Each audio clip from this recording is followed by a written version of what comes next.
Josh Johnson Show. I'm Josh Johnson, joined by my co-host, fellow stand-up comedian Logan Nielsen. Logan, how you doing, buddy? I'm doing okay, man. How are you? I'm all right. I'm a little bitter at the moment. Why? I had some shows. It's our 100th episode, and you're going to be bitter about it? Not about it. I'm very happy about it. I was at some shows at Foxwoods Casino. It's in Connecticut, and okay. At the casino, they have a lot of amenities. They have a lot of things for a non-gambler like me to do, right? So there was an arcade. The arcade was pretty good. It was like there's two arcades, and they only tell you about one of them, and the other one is way better. That I was like, okay. I was almost more upset about that. They tell you about the first arcade, which is like got bubble hockey in it, which was amazing. So bubble hockey's great. Even though I lost pretty badly, it was still very fun to play. You know, there's just so much hope when you play bubble hockey. Because even if you have no skill, you're like, wow, I almost hit the goal just then from like twisting my wrist. Anyway, so then they had the Tekken Tag, which was amazing. But they also had go-karts, and they had the serious go-karts for kids that are going to try to be Formula One racers one day. So the go-karts were not only fast, but they were like professionally done. These were, professional go-karters is what this is. Okay, so you joke about, God damn it. What is this? For those of you listening. Fucking fuck. It makes me so mad, and it's just as we're recording too. Yeah, it's he's not. Got a it fly doesn't. In his face. For if you're just listening to the pod, and when I say just listening, we're hoping that this will be our a full video episode. We've got new cameras, but right now, Josh is chasing a fly. Whatever, and is very angry about it. Okay, we told you nothing would change. We told you. We may be 100 episodes in. It's not a goddamn thing changing. So what ends up happening is we get there and Vince and I go racing, right? And it's too serious when we walk in. When we walk in, it's like there's an energy in there that's like dad. You know that like sports dad, like coach dad, like almost stage dad, but for sports. Yeah, too intense. Too intense. Kind so of. It's too intense when we walk in. So immediately at go-karts? At go-karts. But to be fair, these go-karts were dope. Still though. What are you gonna turn harder? Like what are you gonna say? You're gonna say turn harder. All right. Rubbing is racing, Daniel. Like what are you gonna do? Yeah. And so we get there. Not only do they have suits that you can wear, you can just get one of the suits that's made for like a driver. You mean like a jumpsuit, not a 3-piece. No, not a 3-piece, but the jumpsuit is like legit. Because that would be great if they had formal go-kart. Formal go-kart racing, yeah. Please put on your racing tuxedos. So basically we go in there. And was that an extra charge to get the uniform? I don't think so. That an option? No, I think they were just letting you have it if you wanted it. If you knew what your fit was, they were just letting you put it on. But the helmets were legit. The helmets, I was like, are we in trouble? Is my head in that much danger? I've never worn a helmet like that. The helmet made it so that my actual face was in place. Like it wasn't just a helmet. It was like a helmet that like fitted with foam pushing into your cheeks, and like it just kept everything perfectly placed. So they have a head sock for you to put on too. So you put on a head sock, which at first I thought was a sanitary thing, and apparently that's also what racers do. And racers wear I think that's a lot for, safety, and also I think potentially if like fires. I think if you crash I guess if there's a fire, but it was actually too safe that I got nervous because I was like, why is there a flame retardant suit, a helmet that looks like it could take a bullet, and then just me with a head sock on? Like, is this bad? Because that'd be like if they were doing that before like an amusement park ride, you'd be like, we shouldn't get on this. Yeah, they're giving us too much gear. This means you will die on this. And so we did 2 heats, and in the first heat, you have to remember, this is me remembering how to drive, because I haven't driven since the last time I drove go-karts, which was 4 years ago. That's a great point. I kind of forgot your inability to drive. Yeah, so already that's the other thing that made me nervous. I was like, are these fast enough that I could like hurt myself or someone else? Because the last time I went go-karting, you were punching it and this little thing was like barely getting any steam. Right. And I watched a heat before we ran and I couldn't believe how fast they were. It was like cars. It was like straight cars. He means the Pixar movie. Yeah, the cars are talking. So then he felt like a car. He felt like a cartoon car. I get in my car, and also the way that they managed it was a little frantic because then they were getting annoyed at us, like for not having been there a million times or something. Because I guess they're just used to the kids that come every weekend. Because there was even we were knocked back 45 minutes because they couldn't get a bunch of cars going, and the dads were so mad. It was wild. It was like I thought there was going to be a fight because the dads were so mad, and one of the dads was like, "My son races for some like because you know how F2 is for like the kids, right? Right, yeah. So F1 they're still very young. They're still essentially kids. They're like 21, 22, whatever. But F2 is when they could be like I don't know 17 or something. Right. And so this one guy is like my son is like a prospect for. I can't remember what team he said, but it was like legit. Like I was actually kidding. Oh, wow. I was actually getting nervous. It's like now you're like, shit, am I interrupting practice? Yeah. Am I ruining someone's career right now by just wanting to have some fun? 100%. Because then we start and before we start, one of the dads is like, oh yeah, my son is a mechanic. I guess he's like a junior mechanic for something. And then he's on the team for something else.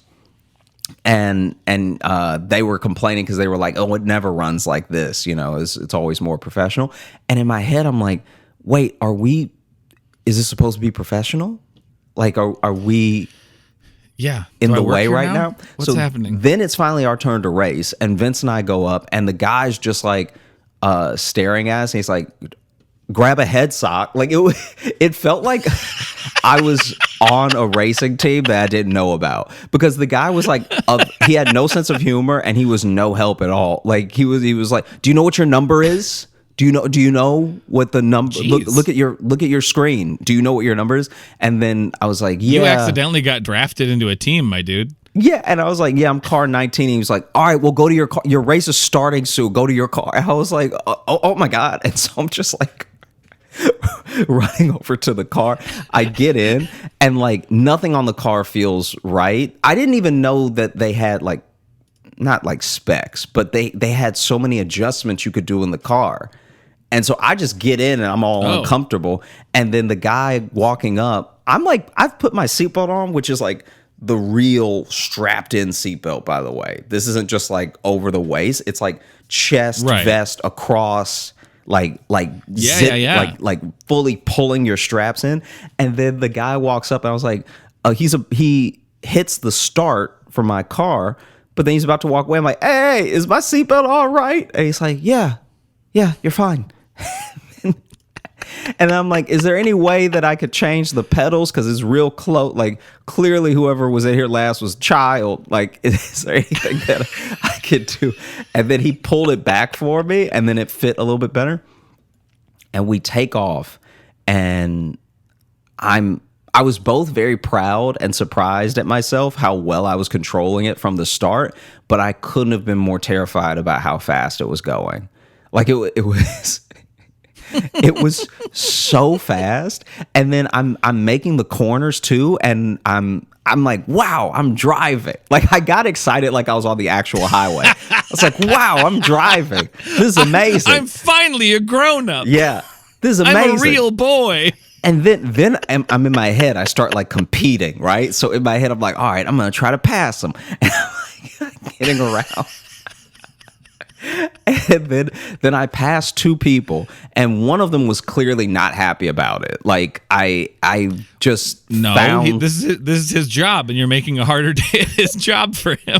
I found some space in the turn, and I took it, and I was very happy. I was like, wow, I passed someone go-karting. I don't even drive. Yeah. And and so then maybe like 4 laps later, this guy just perfectly nicks me on the back right wheel and sends me into the wall. And Damn. and so there's a reverse Rubbing button. is racing. I told you. And so I hit the reverse, but then you're supposed to only reverse when it's clear so that you can then turn and everything.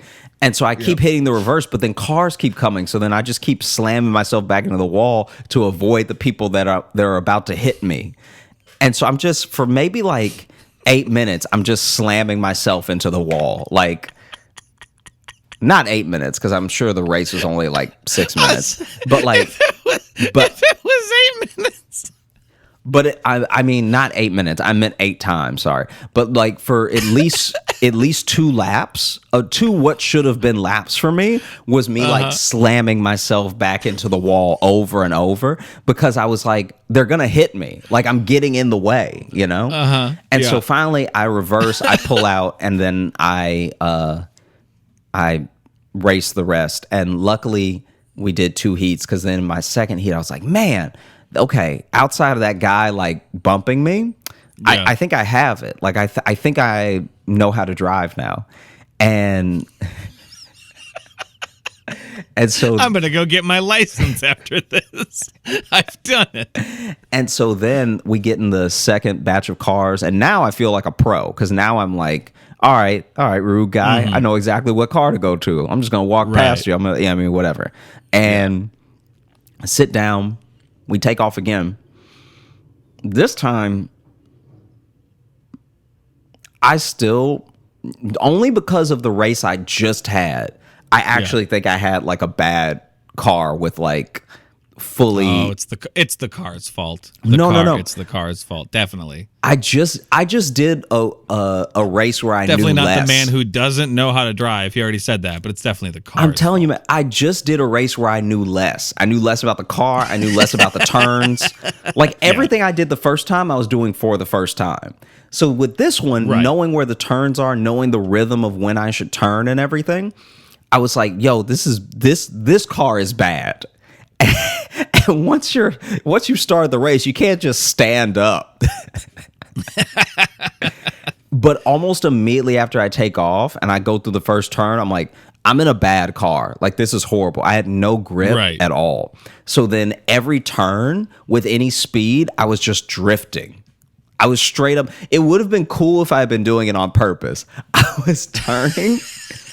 When I tell you that I was turning, and like Jason Bourne in the Rain was sliding the entire length of the turn, and then I would just hit the gas again to go straight. So for a little while, I thought I could manage it. And then twice I slammed myself into the wall so hard. And then the second heat we did was with the pro guys. So that's the heat. Like the first one we did was with a lot of like families and kids and you know what I mean? Like people that were just trying to have fun. The second one was with the guys who showed up with their own suit. Oh, okay. And so then at one point I'm driving and I look around and just 3 of them are boxing me in. I'm like, what's happening right now?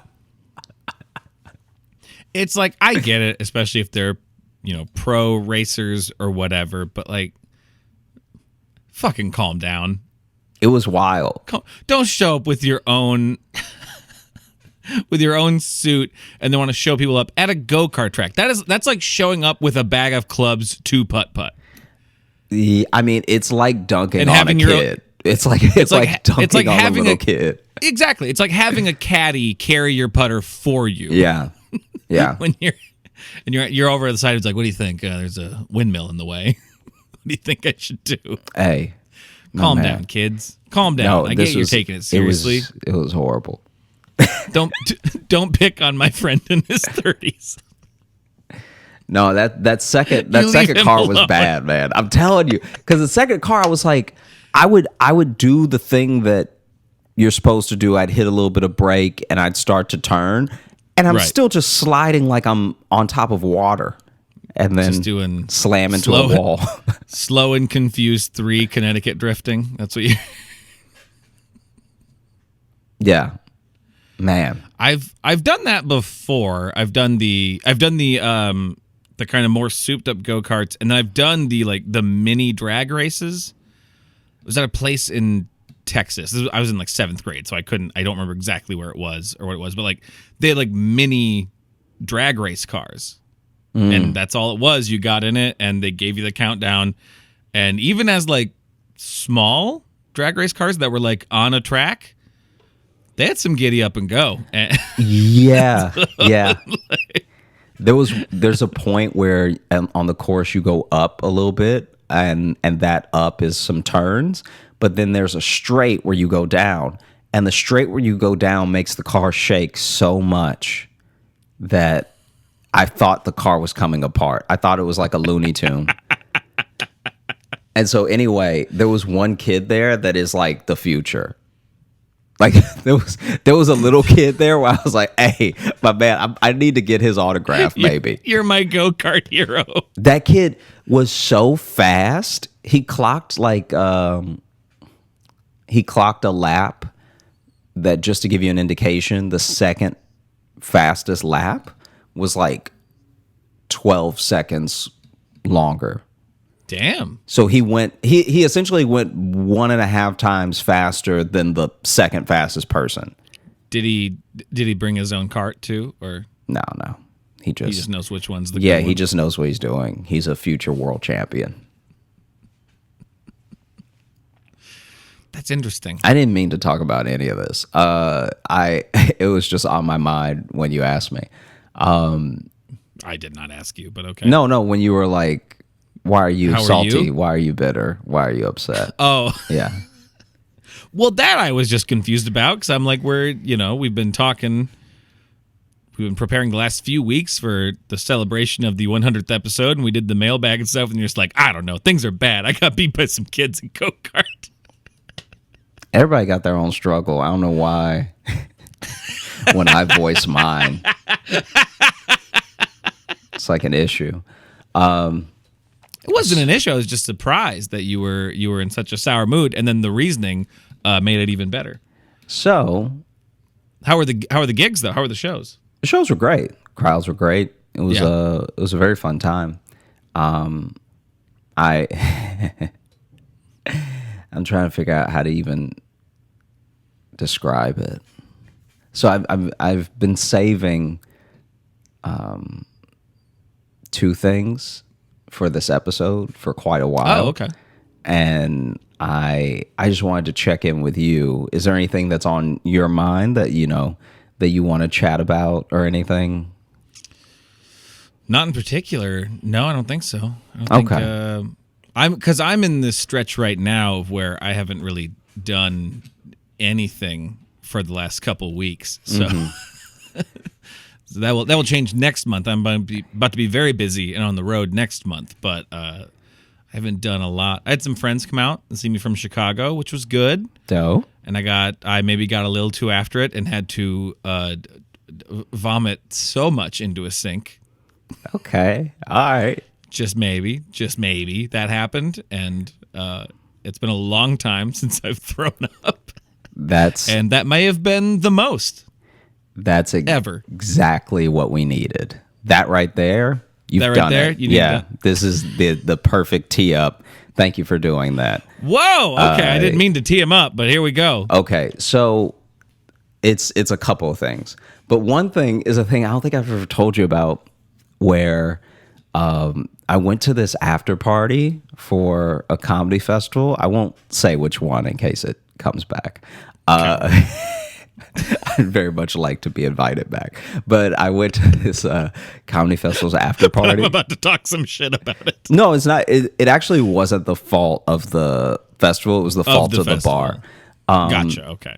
So basically, the after party for this festival. This is also should point out, this is before COVID, and Oh, okay.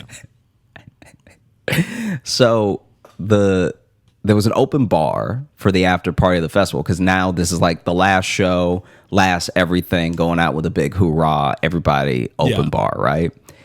And one of the things that the bar that they rented out for this event, I guess threw in, because I heard this later, was like, I think 100 or 80 bottles of red wine.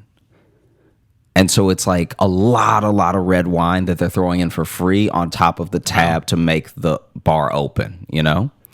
Okay. Which at the time, I think I got it. Fuck yes.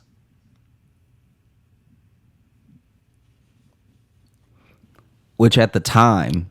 It's just good for a podcast when you're in the middle of a sentence to blow aggressively onto your mic. We can edit it out. You make it hard when you do it in between. In the middle of a thought. You want to reslate? We can reslate. No, I'm not going to reslate. That would be starting the whole podcast over. Reslating does nothing. We also are doing the cameras now too. So if I cut it to where you go, then it just cuts. Yeah, but if we reslate, then won't you have a place? Reslating? No, that's not what reslating does. Oh, okay. So basically, the slate is to sync everything. It has nothing to do with the edit. All right, if you say so. So I'm the fucking editor. The thing that ends up happening is that they get all of these red wine bottles, which I'm assuming are the same brand, same everything. I don't know because I don't drink, and I didn't drink that night. But you thought they were all red brand wine? Just red. You know what I mean? You know that red? You know the red wine that just says red on it? That's apparently the staple wine is red. Don't act like you ain't had none of that red. I've got 80 bottles of Red's red wine. Yeah, Red's red wine. What kind of wine? Just red. Just red. Yeah, but there's different types. Don't worry about it. Crazy enough, tastes like a junkyard. And some of them are clearly white wines too, but they say red. Yeah, I don't know. Yeah, that might be some white wine with a little blood in it. So they get all of this free red wine on top of the bar tab, right? Mm-hmm. So for the most part, people are just like pushing the red wine. Like the bartenders are, and they're letting everyone know. It's like, hey, let's let people know about the red wine first, because then that might do a little something for us on the back end with the whole open bar thing. And smart move. Basically, I get to the after party pretty early. I'm not like a cool guy who's late, and so I get to the after party. I was there an hour before they opened. 100%. I helped set up just some of the chairs. So I'm there. I wasn't fashionably late. I fashionably work there now. Guy just handed me a glass and I just ran with it, you know. So I get there on time-ish for when it starts, so other people don't start showing up for at least like 40 minutes or whatever. And I think there was, to be fair, a show that was happening at the same time that the party started. So it's not as if everyone's fashionably late. It's literally that they came right there from the last show of the festival. Right. And sure enough,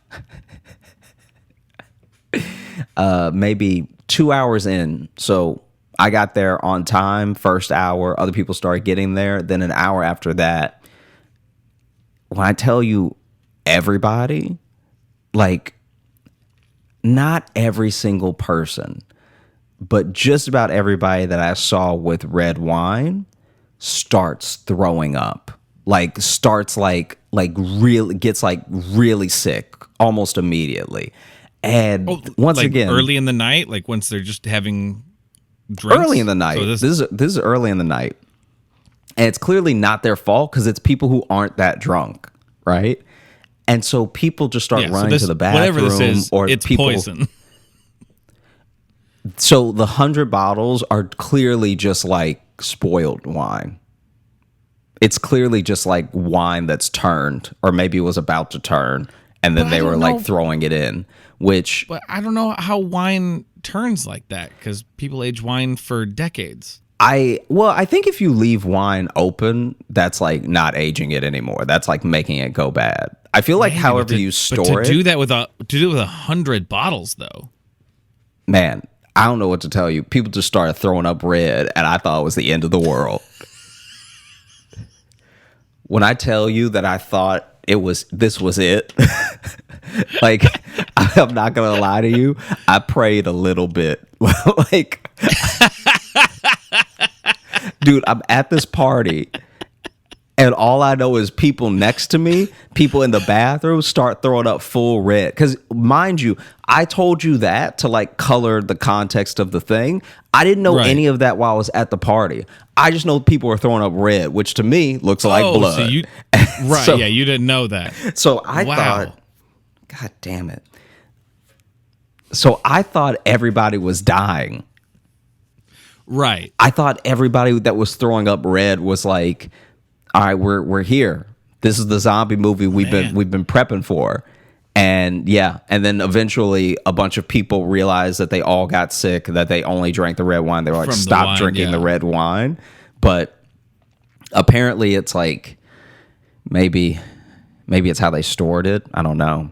Because I also don't know that much about wine, but I know that a lot of people threw up. I don't know enough either. It could it could have had, they can get laced with salmonella or whatever too if they're bottled improperly or whatever. So I don't know. They could have just been drinking poison. They could have. Like, I don't know. Does salmonella act that fast? Because that means that basically within an hour they must have been knocking them back. Because then within an hour they were throwing up. Well, yeah, I don't know. This is a mystery. If you know anything about wine and how it can have this effect, email in joshjohnsonshow@gmail.com. Let us know. Yeah, but it was pretty terrible. And that sounds awful. Yeah, and I you threw just up a lot of. Reminded me of it with your. Well, I was going to say it when I threw up a lot. I threw up a lot of red actually, and I was concerned because it came out and it was looking like. I'm like I didn't eat anything with tomatoes in it. It seemed like almost like. Because I was seeing like these chunks of it, and it was all very red, and I'm like, "What is this?" I forgot I'd ate a bunch of watermelon, so it had turned everything in my stomach red, and the chunks I was seeing that I thought were like smashed tomato parts were just watermelon that I was regurgitating. Okay.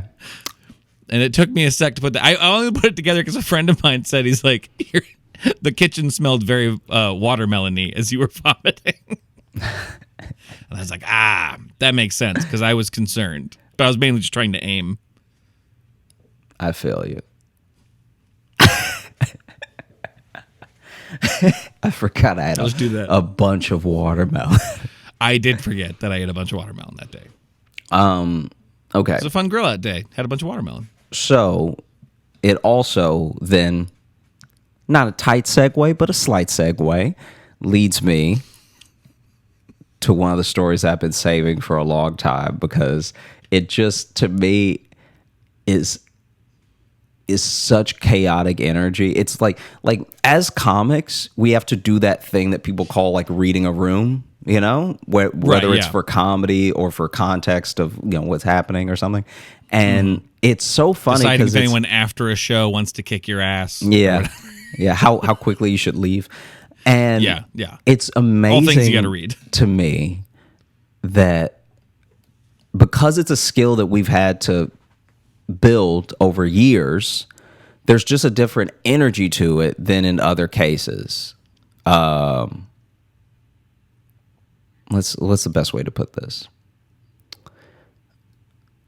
It's like when something becomes second nature to you almost because you have to do it so often that you forget that the rest of the world isn't building that skill. There was a wedding in Louisiana years ago where these two fine people were...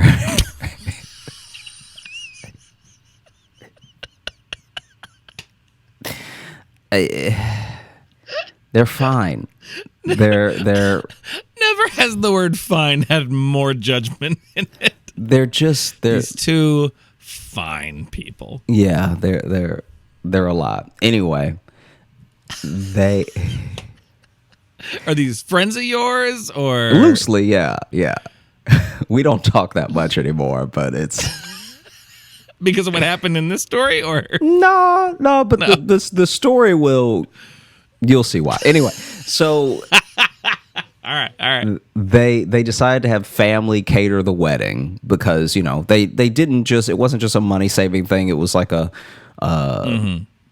we've always wanted to have this dish at our wedding type thing, and only grandma can cook it, whatever, right? It's also totally a money saving thing. Yeah, for sure. And so why buy food if you can force your grandma to cook for you? And so the thing that essentially did them in a sense is that one of the matriarchs of the family that they wanted to cook something special was in the hospital for a little while, and that little while crossed over during the wedding. So then they couldn't do the whole prep, and they were just too sick to do it. Mm-hmm. And so what comes with that is a family member stepping in and being like, just give me the recipe and I'll do it, right? Now, this is essentially one of the things that's being cooked is a pot pie, and it is enough pot pie for like 80 people. So there's like 80 guests at this wedding, and the wedding's... That's a big pie. It's a big set of pies. It's a big pie. It's all huge. And... Be great if they tried to do it in one pie. Just one giant comical buffet pie. Yeah. And so basically... To feed everyone, I had to increase the recipe 80 times. I'd increase the recipe 80 times, and also the pan is grandma's bed frame. So yeah, I was gonna say we had to cook it in a small pool. Yeah. So the pool is ruined. All right. Wrecked. So wrecked. As you enjoy Absolutely. this, just know you'll never swim in this thing again. Yeah. Also, I lost my watch, so it may be in there. Yeah. I'm not really sure. And so all you need to know is that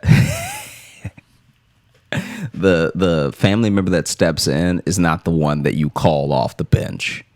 All right. This is someone who could really mess up a PB&J. So like this is not the type of person. Aunt Caroline doesn't have taste buds. Aunt Caroline burned her tongue at 82 and never been the same since. And so what ends up happening is this family member steps in, makes the pot pie, and so what's on the plate for the dinner, for the reception, is the pot pie, and the pot pie is essentially like the main, right? Right. So it's like almost like beef stew type pot pie with a lot of roast in it, potatoes, peas, carrots, Right, yeah. all the stuff, right? Like a nice thick gravy that binds it, holds it all together, and a crispy. That's my nickname in high school too, by the way. What did I just say? That Nice thick gravy. Don't worry about it.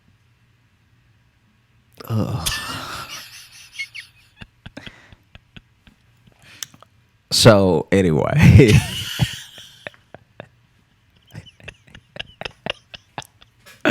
they're cooking the whole thing, and then they serve, and pot pies on the plate.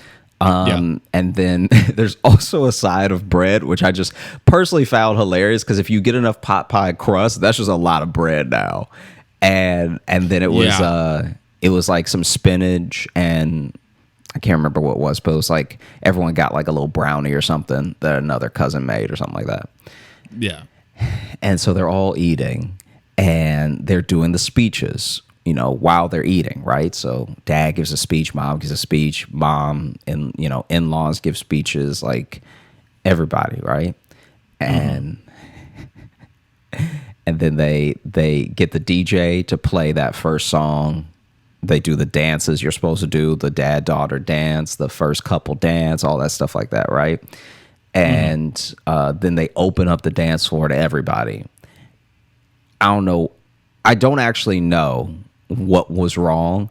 All I know is maybe an hour into dancing, maybe it's the gyrating. Maybe it's just the heaviness of the pie. But apparently this thing was cooked wrong, and now nobody feels good. Like, everybody is sick. Like, everybody is sick off this pie.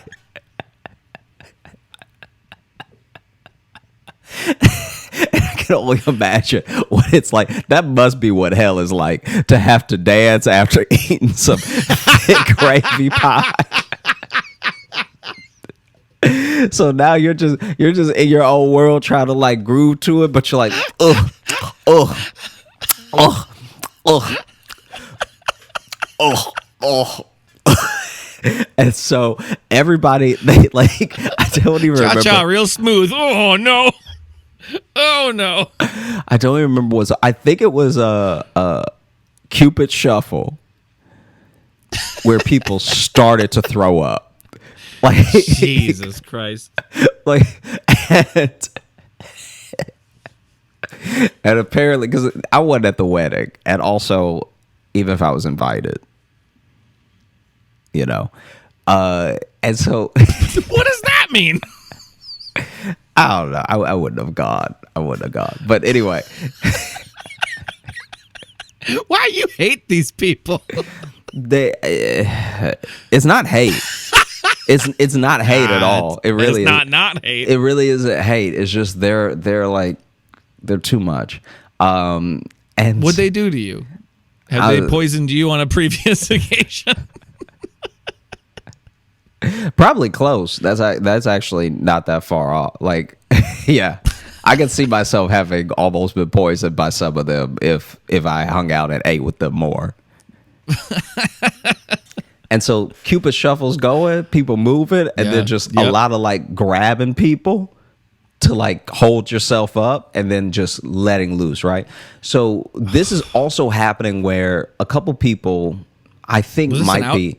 This is an outdoor wedding. Yeah, it's an outdoor wedding. Because it'd be way funnier if it wasn't. Sure. If they're just in a reception hall. But it's like Family Guy levels of people starting to get sick, and there's a mad dash and then a subsequent fight for the bathrooms because it's an outdoor wedding. There's not enough bathrooms. There isn't a facility. So then there's like the sort of it's almost like a rec center bathroom. Have you ever been to one of those where it's like essentially a brick wall of zigzags and then just an open bathroom, male or female? You know what I'm talking about? almost like a park shelter kind of bathroom. Exactly. Yeah. So it's like that, and because it's like that, it's not big. It's like 2 stalls and then a urinal trough. Now, well, that trough's about to get full. Yeah. But like also, they're outside, right? And they're vomiting, but people are running to the bathrooms. Means something else is happening. It means something else. They're not just vomiting. Yeah. If you need to race, because if you're outside, go throw up in a corner. Just let it go in the grass. Man, you're already puking on the grass dance floor. Yeah. Well, so no, the dance floor wasn't grass.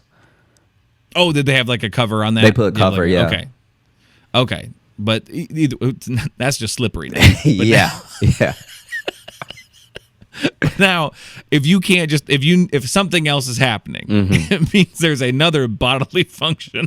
Yeah. Betraying these people. Just putting that out there. And so basically, as that's happening, it's like utter chaos breaks out because now there's a fight for the bathrooms, especially on like the male side. Like people are like grabbing each other and pulling each other out of the way and so like the family unit has broken down. Like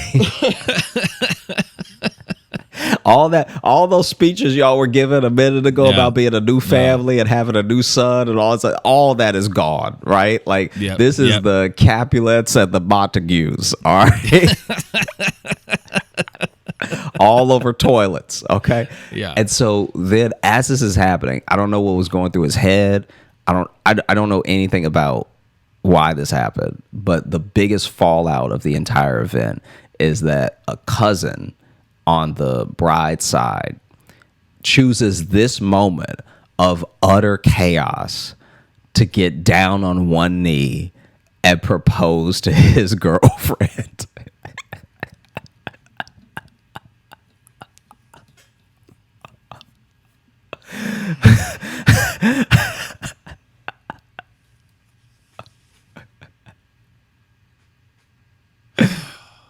Because first off, proposing at a wedding sucks. Don't do it. Yeah, it's pretty wild. People are out there doing this shit. Don't do that. I'm not Don't even fucking do on that. the side of like bridezilla, whatever culture thing, but that is a genuine attack. Like, It is just you there's- propose at a there's- wedding. Exactly. There's no other word for it except for fucking rude. It's just rude. It is so. It's So rude. It ain't about you. if you propose at a wedding and that person says yes, y'all have to stay together forever. There's no divorce now. Yeah. Yeah. That should be the punishment. You especially can't like have a canceled engagement. Yeah. You gotta be right. Yeah. Because guess what? If you're wrong, you're gonna hear about from whoever's wedding it was. That is who you are to them now. So first off, even outside of what's currently happening, don't do that. Yeah. Second, why then? Why then? So Why then? What made you think now? I think that's also my problem. The way she's screaming in agony Yeah. The utter lets me know I really love her. chaos of that moment. And then you're like, this is it. This is what we play for. I will say it is an immediately memorable engagement. Yeah. For them too. No one else will because they are dying internally. So There's a lot So of maybe- internal bleeding right now. So frankly, that may be actually, I'm going to amend what I said. That may be the only good time to propose at a wedding because no one knows you're doing it. Because they're turning inside out. So no one gives a shit that you're proposing right now. Because no one even cares a wedding's happening right now because they're dying. yeah. No, it's brutal. And then you got to go around and try to tell people like, hey, we got engaged too. And your uncle pulls his head out of the urinal trough. Good job. Because also, yeah, that's the other thing is that you have to factor in who's now sick from pot pie drunk. Yeah. Pot pie drunk. And I think that's also one of the craziest things about this wedding. Keith is a real pot pie drunk. I don't know what it means, but I like it. Like the thing that's also so hard to handle about this entire scenario is that it was like a summer wedding in Louisiana, which means it's hot and muggy, and you had pot pie. A stomach full of pot pie as you dance and get drunk on probably moonshine. I have no idea. Nothing I love more on a hot summer day than a fresh out the oven pot pie. I like to sit on the porch and just scald the inside of my mouth Imagine on some homemade hot pot pie. Imagine burning your tongue in 90-degree weather in a suit. Oh God! Like there's nothing conducive with a good time. Yeah, no.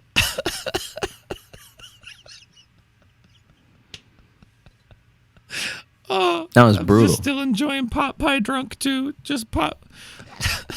Yeah, man, we're about to go out tonight and get pot pie drunk. Just imagine you're at a wedding and this is happening to you, by the way. So you're at the wedding and you don't know what's about to happen, but you know it's a little hot. Yeah. And you're in a shirt and tie, maybe a suit because you want to look nice because it's a wedding. And then you're sitting outside, sun beating down because it's a day wedding. Yep. Because if you have it at night, the mosquitoes are coming. And so So it's like this afternoon wedding. They're coming for that gravy laden blood.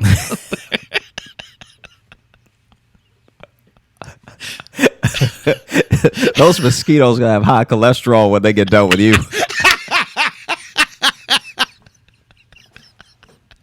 You can mosquito lands on you. You can hear it breathing heavy. Yeah. Imagine just a mosquito with diabetes now, like sitting there like, I got the sugars, something awful. You're gonna have to cut off one of my wings. Oh man, I have overdone it. Hey, a proposal. And so imagine you go to that wedding, you're sitting there, it's hot, and then you finally get your food, which a lot of, like, it's getting better now that more people are taking control of their wedding and how they want to do it. But traditionally, when people do things the old way, yeah, the food only came when you were starving. Like, like weddings when I was a little kid, you go to somebody's wedding. I'm talking about when I was like itty bitty. I would go to someone's wedding and be like, hey, why haven't we eaten yet? They got married like 2 hours ago. I don't know what that has to do with my life anymore. And so then now a lot of weddings that I've been to, especially recently, have like a nice like rhythm to them, if that makes sense. Yeah. No, generally, I'd agree with that. And so then imagine you go to that wedding, you're already hot. You get served a piping hot pot pie. And then there's just Rebel Yell in the back, which is it's a liquor, but like there's just Rebel Yell to drink to wash down the pie. I thought you meant the Billy Idol song is just playing. No. There's a drink. No, I knew what you meant. Just dancing with a plate of pot pie in the midnight hour. And so then you start dancing, which is just shaking up your hot stomach.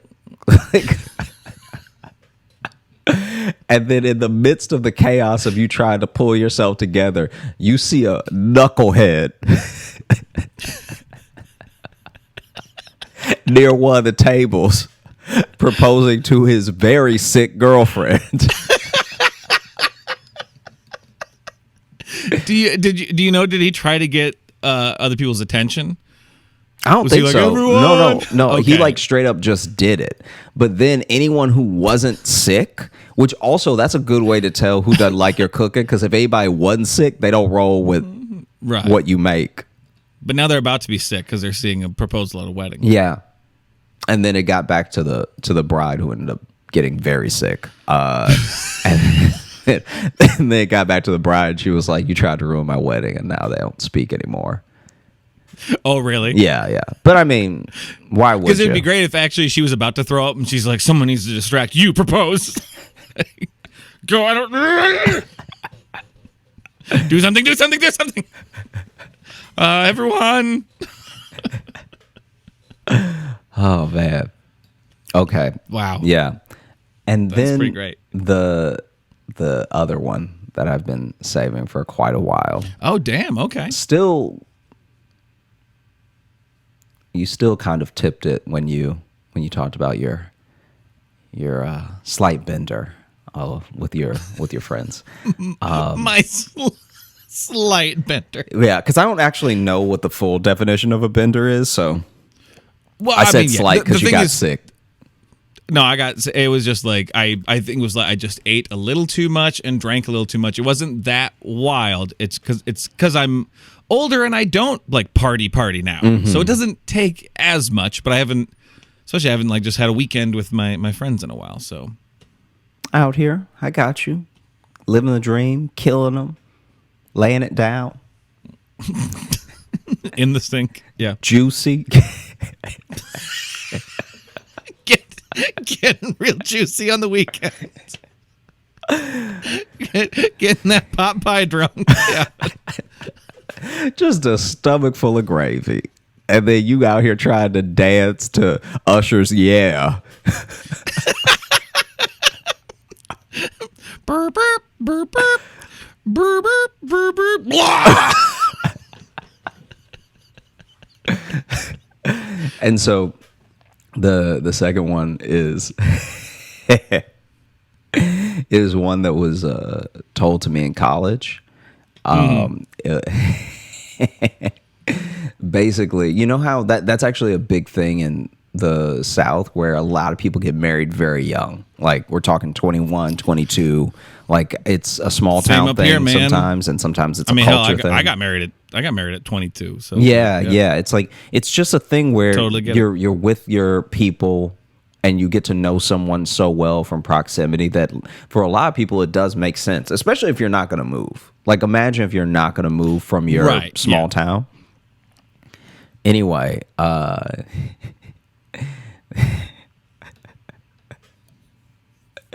so I'm trying to figure out how best to frame this for you.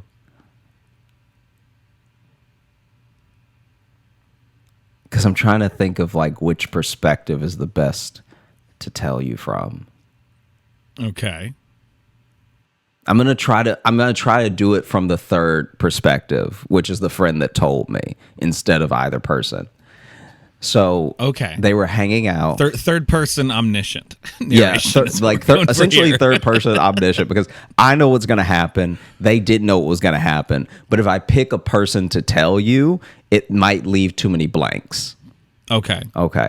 Gotcha. So they are they are friends with two people. Let's just call them Sarah and Tommy. All right. Sarah and Tommy are the friends. Sarah and Tommy are the friends, right? They are the lead characters of this story. They are, indeed. Sarah and Tommy will, go out with their friends a lot and everything. And because they're in a smaller part of Louisiana, one of the main things to do is go to Walmart, right? And so... Hey, as someone from small town Iowa, yeah, we did a lot of that. Yeah. Especially when you're young. Like when you're Yep. once you are old enough, you go to bars and stuff like that. But Yeah, but when you're young, you go in and you look at the DVD selection, and then you just kind of go sit on the furniture. yeah. Or you talk about why certain things are in the $5 bin, Yeah. What happened to his career? Where's he at right now? Man, We thought he was Christian big in the Slater. 90s. Christian Slater ain't getting shit now. Oh, 3 of his movies on one disc. Yeah, they would do that, and that either meant you were an icon or you were like hardcore done.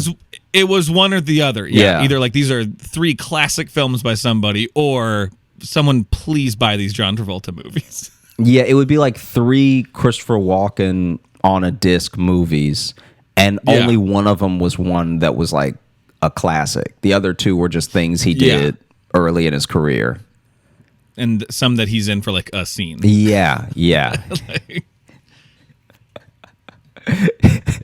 Anyway, so they would go to Walmart, they would hang out. So they finally, get to be 21, and they go to bars, and it's like, so now they can buy drinks in Walmart. yeah, right. really crack one and have it in the vacuum aisle. And so once they're 21, they really start to go for it. And Sarah and Tommy both like drink pretty heavily, because that's also one of the things you do when there's nothing to do. And Tommy goes way further than Sarah, though. Like he'll get much drunker, but then she, even in her state of drunkenness, is still able to take care of him. And so it's never so much a problem, because he's not like an angry drunk or what. He just gets like very bad on his feet, right? Like he's a faller, okay? He's a tipping risk, all right? And one day, while they're all out drinking and everything, Tommy's pretty far gone, and he slumps next to the table. And as he's slumping next to the table, everyone thinks he's falling out of sliding, falling out of his seat slowly. And he's not. He's like, someone even tries to pick him up, and he's like, no, I'm good. And he's slumped, like kind of still half in the chair, kind of leaning off the table, kind of on the ground a little bit. And he shifts over to where like one of his knees is actually on the ground and his butt is fully out of the seat, and he looks up at Sarah and he's like, will you marry me?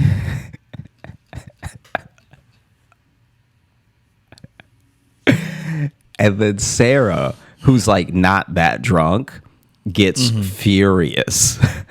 Gets so, but that why you think, gets so angry and goes, Tommy, you did this already.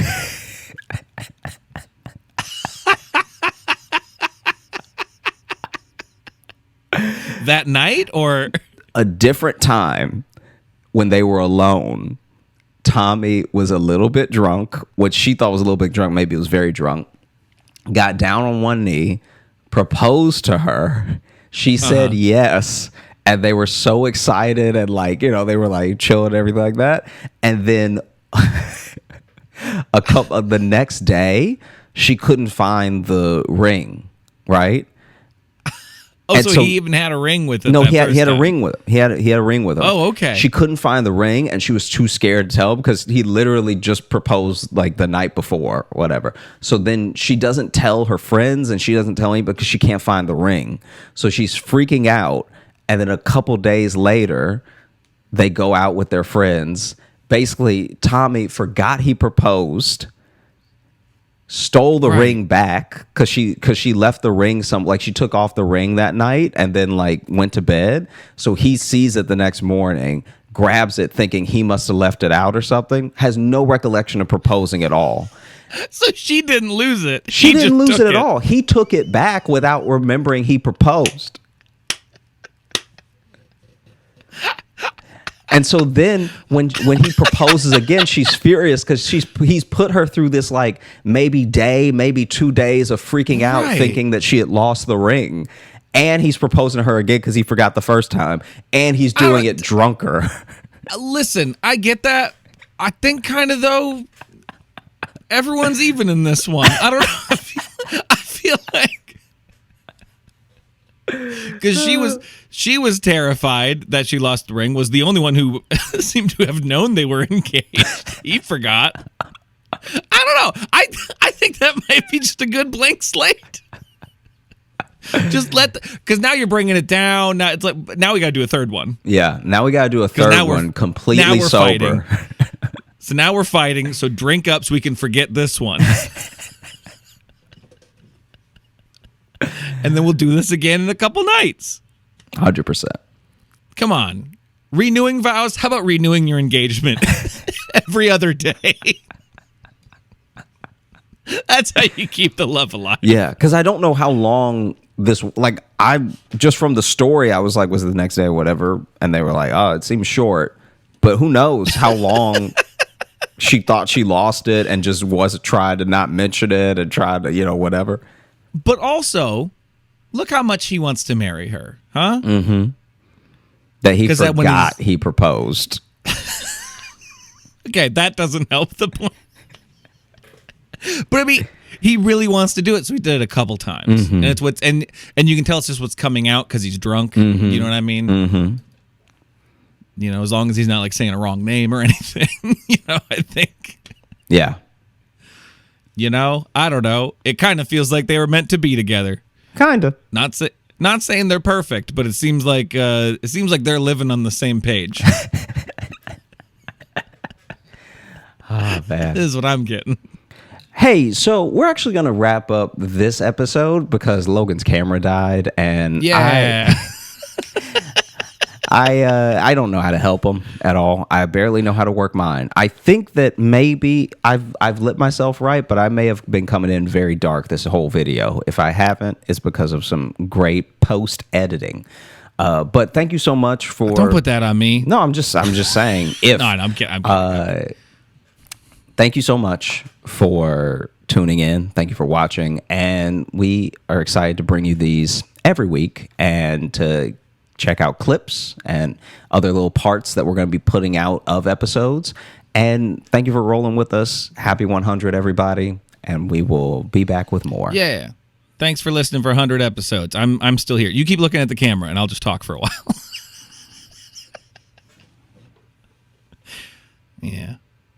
I'm your your inner thoughts. Yeah, I don't really like that. That's this. You've made it weird now. Yeah, that was my goal the whole time. Okay. Well, we will see you in a bit, and we love you very much.